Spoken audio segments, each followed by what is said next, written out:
जैसा कि मैं आप लोगों को सिखा रहा हूँ गेस्ट पोस्टिंग, तो इसी के हवाले से मैं आज आप लोगों को एक प्रूफ दूंगा जिससे आप लोगों को यकीन हो, बिलीव हो कि गेस्ट पोस्टिंग से जल्दी अर्निंग स्टार्ट हो जाती है। ठीक है, ये देखें, ये मेरा परमानेंट क्लाइंट है। ठीक है, डेविड नाम है इसका, ये मेरा परमानेंट क्लाइंट है।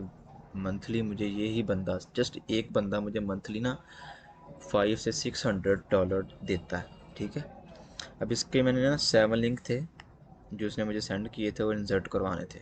ये 7 लिंक थे, ये देख लें, चेक कर लें, ये साइट का नेम, ईमेल। ठीक है, तो ये देखें, ये $210 में मैंने इसके साथ डील डन की थी। ठीक है, पर लिंक जो था वो 35 का था। ठीक है, सिंपली लिंक उठा के दूसरी साइड पे लगवाने थे और कुछ नहीं करना था। ये लिंक है। ठीक है जी, ये 7 लिंक्स थे, ये $210 टोटल अमाउंट थी मेरी। ठीक है, यहाँ पे जो $10 थे वो उन्होंने पेपाल फी कट होगी। ये प्रूव है मेरे को, इसलिए जल्द से जल्द मेरी यूट्यूब वीडियो को वॉच करें और उसको लर्न करें और अर्निंग करें। अल्लाह हाफिज़।